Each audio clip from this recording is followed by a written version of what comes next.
नाज़रीन गिरामी अस्सलामु अलैकुम वरहमतुल्लाहि वबरकातुह। सीधी बात के ताज़ा तरीन प्राइम टाइम में आप लोगों का इस्तकबाल है। नाज़रीन गिरामी मैं अंसार अज़ीज़ नदवी इस वक्त आप लोगों के सामने कुछ अहम तरीन ख़बरों पर तबसरे लेकर के हाजिर हूँ। तफसीलात में जाऊँ उससे पहले आप लोगों से जो दरख्वास्त होती है उस पर तवज्जो कीजिएगा। सबसे पहले नाज़रीन गिरामी, आज 15 अगस्त है, यौम आज़ादी का दिन है। आप तमाम लोगों की खिदमत में सबसे पहले यौम आज़ादी की मुबारकबादी पेश करता हूँ। नाज़रीन गिरामी, आज लाल किले की फसील से पीएम मोदी का खिताब तो आपने सुना होगा। गुज़िश्ता के खिताबात में और इस खिताबात में जो तब्दीलियाँ आई हैं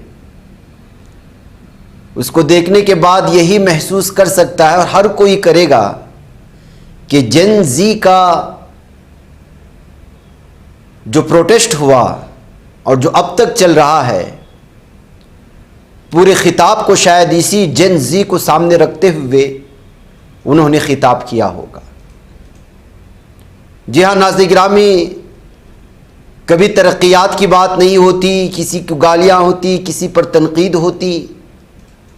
आज जो है कुछ पीएम मोदी के ख़िताब ने ये वाज़ेह कर दिया कि जेन ज़ी ने मरकज़ी हुकूमत में डर और खौफ का माहौल पैदा कर दिया है और उसकी झलक आज के बयान से साफ और वाज़ेह तौर पर सामने आ रही है। किस तरह से उन्होंने कहा कि सेमीकंडक्टर, अहम मादनियात, तवानाई की सलामती में महारत हासिल करने के लिए वो इस वक्त मजबूत करने की कोशिश हो रहे हैं। जौहरी तवानाई का हदफ उन्होंने क्या मुकर्रर किया है। 2030 के ओलंपिक हिंदुस्तान का उन्होंने तस्करा किया। हिंदुस्तान का भी एक बैंक टॉप 5 बैंकों में होने की उन्होंने तबसरा किया। 1 साल में 1 करोड़ नौजवानों को AI हुनर की ट्रेनिंग दी जाएगी। नौजवानों के लिए सस्ता डेटा दस्तयाब कराया जाएगा। तो मतलब यह है नाज़रीन गिरामी, नारी शक्ति का भी उन्होंने तस्करा किया। आपको सारा बयान वहां मिल जाएगा, उसकी तफसीलात में नहीं जाऊंगा। लेकिन एक बात साबित हो गई कि जेन ज़ी को इस वक्त पूरी तरह से क़रीब करने की या उनके गुस्से को ठंडा करने की कोशिशें हो रही हैं। जाहिर सी बात है कि बाबा रामदेव तक जो है इस सिलसिले में गुफ्तगू करने पर आ गया और इस गुस्से को और जेन ज़ी के मामले को, स्कूल के तलबा को, उनके मसाइल को सामने लाते हुए खुल्लम खुल्ला खुद भी एहतिजाज पर बैठने की बात कर रहे हैं। तो जो लोग ये कहते हैं कि जेन ज़ी के जो है प्रोटेस्ट से क्या हासिल हुआ, ये हासिल हुआ कि इनका टोन बदल गया। जो सिर्फ हिंदू मुसलमानों ईमान ही करते रहे गुज़िश्ता कई सालों से, जब से जो है हुदे को संभाला है, बातों बातों में जो है हर एक एतबार से मुसलमानों को या उनके मसाइल को ला करके भारत के बुनियादी मसाइल पर पर्दा डालकर लोगों को बेवकूफ़ करने की जो कोशिशें होती रहीं, अब शायद हुकूमत को या इस तरह के लोगों को जो हुकूमत की चापलूसी करते उनको बात समझ में आ गई होगी कि अब जेन ज़ी ही नहीं, जेन अल्फ़ा भी जाग चुकी है और जिसके नताइज आगे जाकर के बहुत ख़तरनाक साबित होंगे। इसलिए वक्त रहते ख़ुद को संभाल लेना पड़ेगा। देख लीजिएगा कि जो है बाबा रामदेव सा शख्स भी इस वक्त जेन ज़ी के जो है इसको सपोर्ट करते हुए किस तरह से इसका दिफा करने की कोशिश कर रहा है।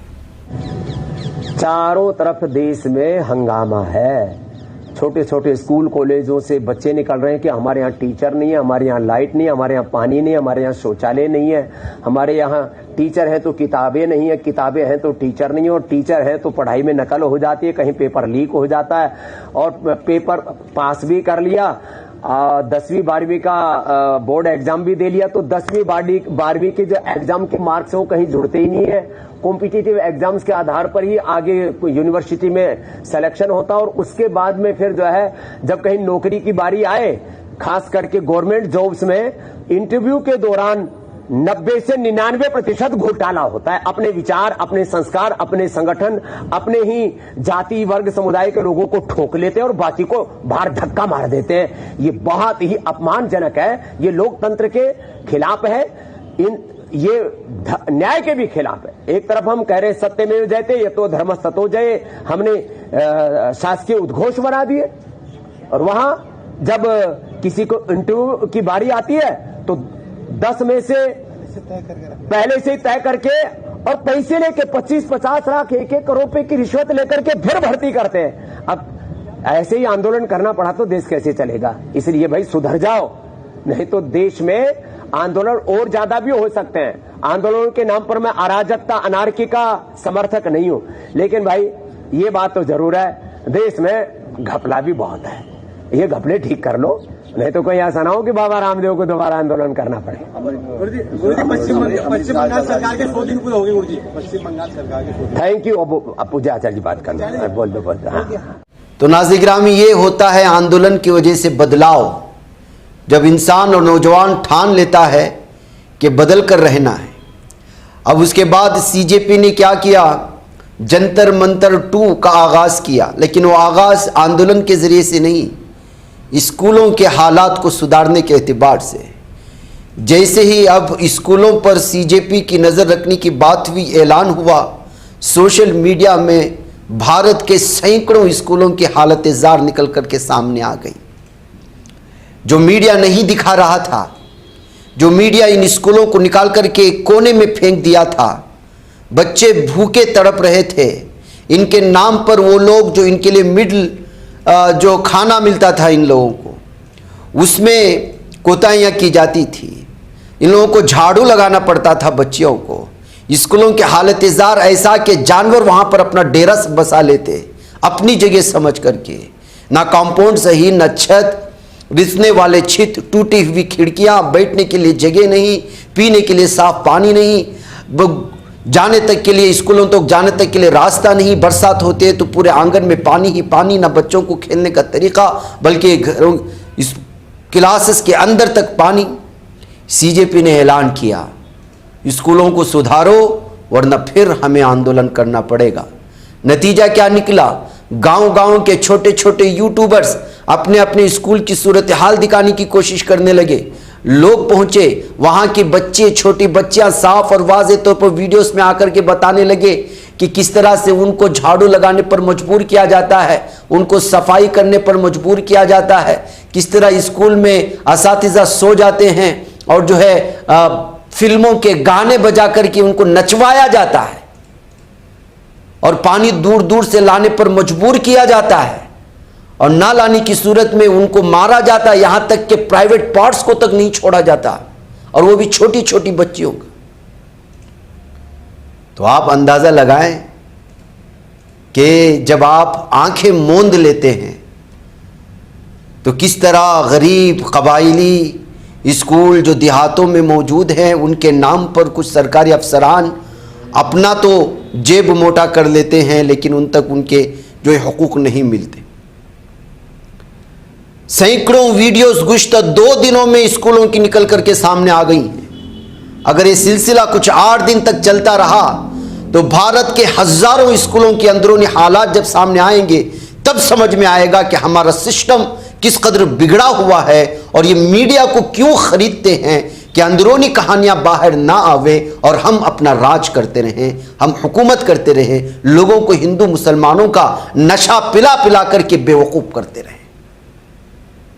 मैं 2-3 वीडियोस आपको यहां सुनाता हूं। सीजेपी की भी टीम कुछ जगह पहुंची है। किस तरह ये वाली वीडियो जहां पर पुलिस, कुछ गुंडे निकल आए उनके जब सर्वे के मौके पर, और पुलिस उनको सपोर्ट करती हुई नजर आई। इसके अलावा एक बच्ची का भी मैं आपको वीडियो सुनाता हूं कि किस तरह पानी लाने पर, और ये बच्ची की भी हिम्मत में आपको दिखाता हूं कि किस तरह से वो वहां की सरकारी अफसरान को अपने मुतालबात ना पूरे होने पर ललकारने की कोशिश कर रहे हैं। आप इन कुछ वीडियो इस बच्ची ने जो शिकायत की है, आपको अंदाजा होगा कि किस तरह इस्तेहसाल होता है बच्चियों का स्कूलों में, सरकारी स्कूलों में। आप इसको देखें। तो ये बच्चे आपके होते थे, ये लोग एक लड़की को अब अगर किसी ने हाथ लगा दिया ना, बच्चे हमारे ही हैं। नहीं, ये बच्चे फोन कर रहे हैं कि लोग हमारे नहीं हैं। अब बच्चों से पूछो कि बाहर निकल इनको। ये इस गांव के भी नहीं ये है, गायब मत हुआ करो, ये इस गांव के भी नहीं, बच्चे खुद मना कर रहे हैं। मेरे से पॉलिटिक्स मत खेलना यहाँ पे, गलती से भी मुझसे पॉलिटिक्स मत खेलना। देश के शिक्षा मंत्री को हटा के आए तो हमें वो मत समझना। तो इनको बाहर निकालो, पहले बाहर निकालो जो गुंडा करो। उसकी देखो शर्ट फाड़ी है, पूरी साइड फाड़ दी मेरी, वीडियो हाथों में मार रहा है। पुलिस मिली हुई है, पुलिस करी नहीं रही। क्या ये बिल्कुल नहीं चलेगा, ये बिल्कुल नहीं चलेगा। ये क्या है, क्या उसकी शर्ट कैसे फाड़ी उसने? आइडेंटिफाई नहीं, बाहर करो उनको। करो ना, फिर बाहर करो उनको। आइडेंटिफाई नहीं हो रहे आपसे, अभी आइडेंटिफाई नहीं हुए आपसे। पुलिस फोर्स लगाओ यहाँ पे। अगर अब किसी को भी टच किया, बच्चों को परेशान किया किसी ने, बच्चों को कोई नहीं कर रहा, एक भी बच्चे को क्या किया? ये शर्ट फाड़ रहे, हाथ मोड़ रहे, फोन छीन रहे। क्या किया? उसकी शर्ट कैसे फाड़ी? उसकी शर्ट कैसे फाड़ी? ये भी ये इसके हाथ पे कैसे मारा? ये फिर कौन है? इसके हाथ पे कैसे मारा? ये बच्चे नहीं है क्या? कैसे मारा? ये बच्चे नहीं है, ये जो बाहर रहे, इनको पीट रहे, ये बच्चे नहीं है। किसको कौन कर रहा है? कौन कर रहा है? वो आप देखो ना, वो आप देखो ना कौन कर रहा है। वो आपका काम है, वो आपका काम है। महावीर जी, हमसे पॉलिटिक्स मत करना। अरे बड़े भाई, कोई एसडीएम साहब को बुलाओ, 1 महीने की इनका आप मेरे को लिखित में दो। हम चले जाएंगे, हमें कोई दिक्कत नहीं है। 1 महीने का हमें लिखित दे दो। हमसे पॉलिटिक्स बुला मत लो करना। हमें स्कूल ठीक कराने। आपके बच्चे स्कूलों में नहीं पढ़ते हैं? दीपक जी, इन बच्चों को धक्का दिया था, बच्चे के हाथ में लगी। भैया ये आ गए। इनको बच्चों को धक्का दिया, उनको धक्का दिया था ना कि जाओ तुम्हारी मांगे पूरी कर लो। नहीं ये लोग कौन बोल रहे हैं? जो कि हमारे गांव का भी नहीं, उनका क्या हक हमारे यहाँ स्कूल में आने का? ऐसे तो साहब इसका जवाब देंगे। बीजेपी का अकाउंट चलाएगा। ऐसे तो साहब इसका जवाब देंगे। इनको भी फेमस कर। इन बच्चों का रिकॉर्ड कर लिया, बच्चों का रिकॉर्ड कर लिया, चारों बच्चे इसका जवाब देंगे। अगर एक भी मेरे लड़के को किसी ने टच किया, मैं कह रहा हूँ कि यार आप समझ नहीं, मैं आप समझिए, प्रोटेस्ट कॉल करेंगे वरना थाने के एक भी लड़के सामने। को अब किसी ने टच किया तो अब मैं धरना पुलिस स्टेशन पे दूंगा। हाँ, बुलाइए। ये क्या किया आपने उसके? मैंने नहीं किया। तो आप क्या कर रहे थे? आप सब इधर बात कर रहे थे फोन आपका काम क्या है? मारते क्या बेटा आपको? बताएं बेटा, हाँ, जो कुछ भी है खोल के बताएं मारते बेटा। हैं और क्या क्या बोलते हैं? कुछ उल्ट पटांग भी बोलते क्या?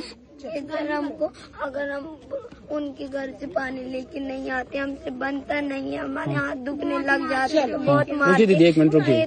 और जैसे कि अभी बच्चे लोग ने बताया कि जिस तरीके से मैडम उसके साथ, उन लोगों के साथ मिसबिहेव कर रही थी, करती है, और अपने जैसे कि उन्हें प्राइवेट पार्टों में हाथ लगा के बताया कि इधर की गंदी गंदी गाली दे रही है। तो मैं सभी अधीक्षक यहाँ टीचरों को बोलूंगा कि 2-12 बच्चों के साथ अगर ऐसा मिसबिहेव करते हैं, अगर आप में से किसी एक टीचर करते हो, तो आप बच्चों के एक्शन लेने से पहले आप लोगों को एक्शन लेना पड़ेगा। मैडम घर में ले जाके काम कराती थी क्या बेटा? है ना? तो मैं सभी टीचरों को बोलूँ, बच्चे हमारे बताओ, अगर आपके बच्चे होते तभी आप यही सुविधा रखते क्या? एक भी कमरा नहीं लिया था अपने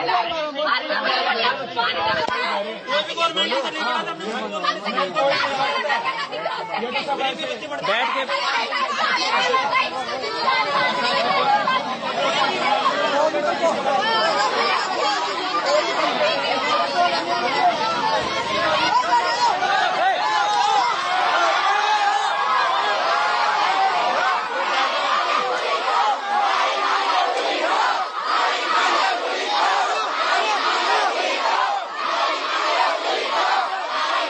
मैडम आप एक बात बताइए, पीके दिखाओ।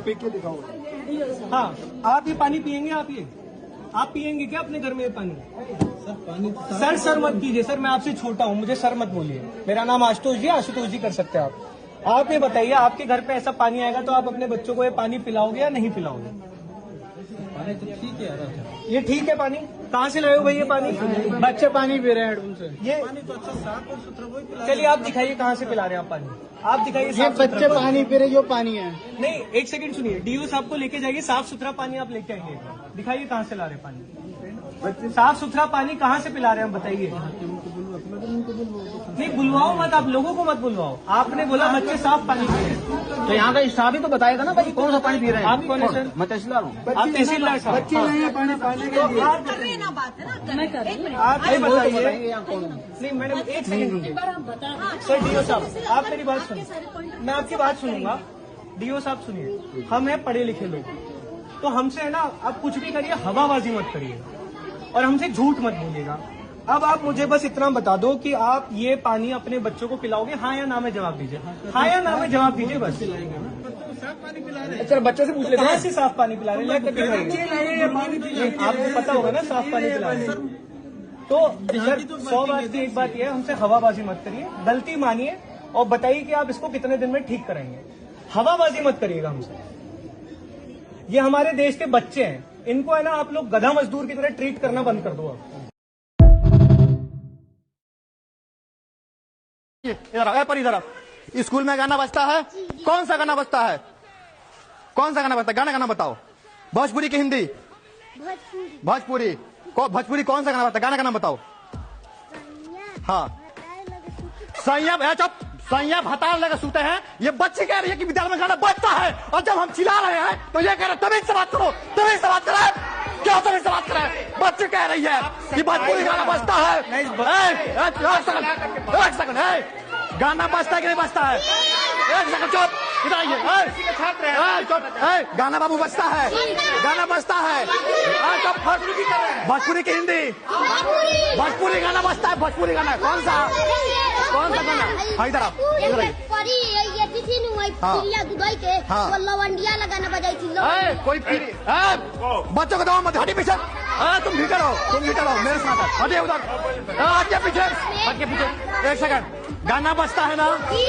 पढ़ाई होता है? पढ़ाई नहीं होता है। बच्चे कह रहे कि पढ़ाई नहीं होता है। रोज गाना बजता है, भोजपुरी गाना बजता है, लवंडी लंदन से आएंगे। भी शिक्षक फोन चलाते हैं, जब बच्चा जाके कहता है तो कहते हैं कि चमड़ी उधेड़ देंगे, उनको मेरे के ऊपर है, सड़क जाते हैं, मजाक में करके आप लोग।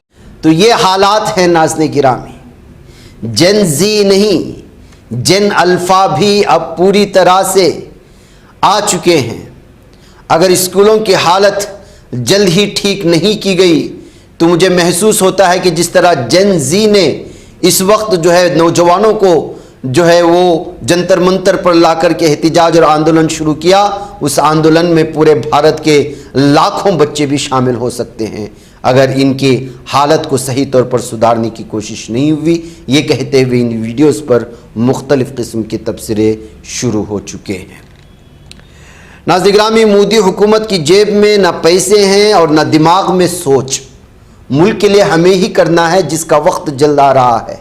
ये बयान आज कांग्रेस सदर मल्लिकार्जुन खड़गे ने यौम आज़ादी के मौके पर इंदिरा भवन में मुनाकिद परचम कुशाई तकरीब से खिताब करते हुए दिया। उन्होंने परचम कुशाई के बाद तकरीब में शरीक लोगों से खिताब करते हुए कहा, इलेक्शन कमीशन, अदलिया, यूनिवर्सिटीज़, जांच एजेंसियां, मीडिया हुकूमत की मुदाखलत की जद में हैं, इसलिए आवाम का एतमाद डगमगा गया है।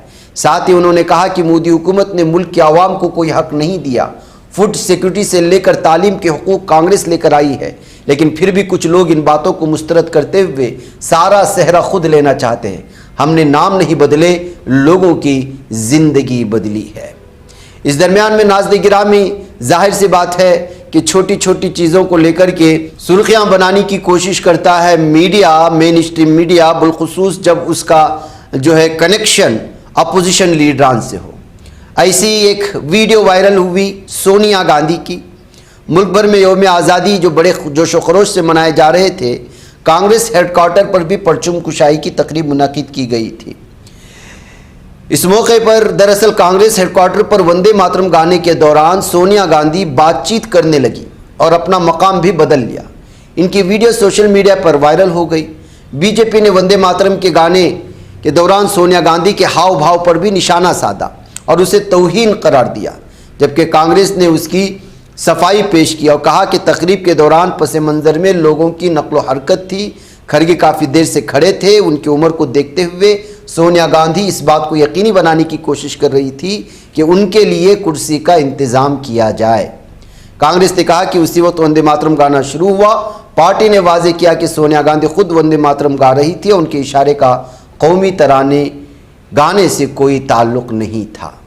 तो नाज़रीन गिरामी, एक बुजुर्ग शख्स के लिए कुर्सी का एहतिमाम करने की कोशिशें हो रही थी, उसी वक्त वंदे मातरम गाना बज जाता है। तो ऐसी सूरत हाल में क्या कर सकते हैं। लेकिन आप अंदाज़ा लगाए, सोशल मीडिया में और अपोजिशन के मुखालिफिन को बहाना मिलना चाहिए।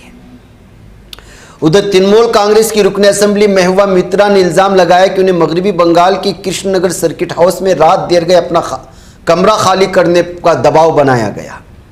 मित्रा ने सोशल मीडिया पर बताया कि सर्किट हाउस के बाहर एक बड़ा हुजूम जमा हुआ, जय श्री राम का नारा लगाने लगा। जिला इंतजामिया ने उसे बार बार फ़ोन किया और टेक्स्ट किया, उससे कमरा खाली करने को कहा। सोशल मीडिया पर कहा कि सुप्रीम कोर्ट ने उन्हें गोलियों का सामना करने को कहा था, इसलिए वो पीछे नहीं हटेंगी। वो तकरीबन 6 बजे सर्किट हाउस पहुंची, उन्हें वही कमरा दिया गया जिसमें हमेशा रहती हैं। रात 9:20 पर खाना उसके कमरे में पहुंचा दिया गया। इसके बाद उन्हें रात 9:47 पर एक कॉल मौसूल हुई जिसमें उन्हें कमरा खाली करने को कहा गया। बताया कि उन्हें रात 10:52 पर इस हवाले से तहरीरी पैगाम मौसूल हुआ।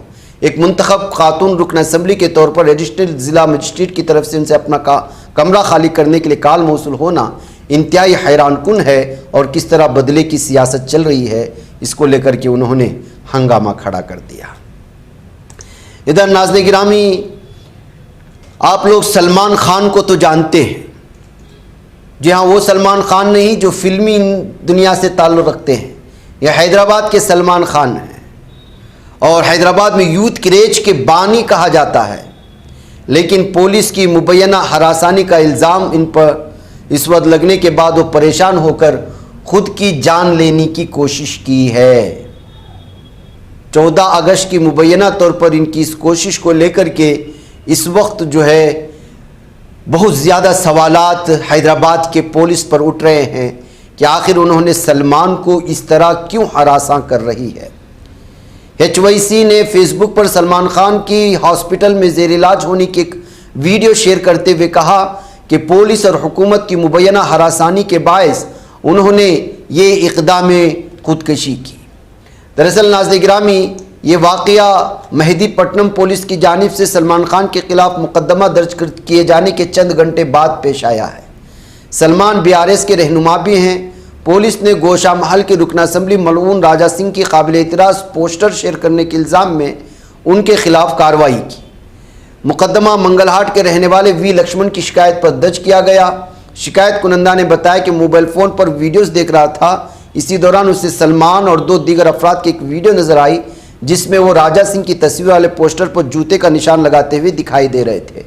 अरे जो शख्स मुसलमानों की कत्लेआम की बात कर रहा है, जो मलऊन व मरदूद जो है वहाँ जाकर के 6 दिसंबर को शाही ईदगाह को मुनहदिम करने और हिंदुत्वकार सेवकों को जमा करने की बात कर रहा है, सुबह से शाम तक मुसलमानों के ख़िलाफ़ जो है गंदगी फैलाता रहता है, कत्लेआम का माहौल बनाता है, उसके ख़िलाफ़ मामला दर्ज करके इस मलऊन और मरदूद के ख़िलाफ़ कार्रवाई करने के बजाय सलमान के ख़िलाफ़ मामला दर्ज करने को लेकर के इस वक्त सवालात उठ रहे हैं कि आखिर पुलिस जहां कांग्रेस की हुकूमत है और कल ही बात जो है बयान करके गए हैं यहाँ के वज़ीर आला कि वो हिंदू और मुसलमानों में कोई फ़र्क नहीं करते, तो फिर आपकी पुलिस क्या कर रही है।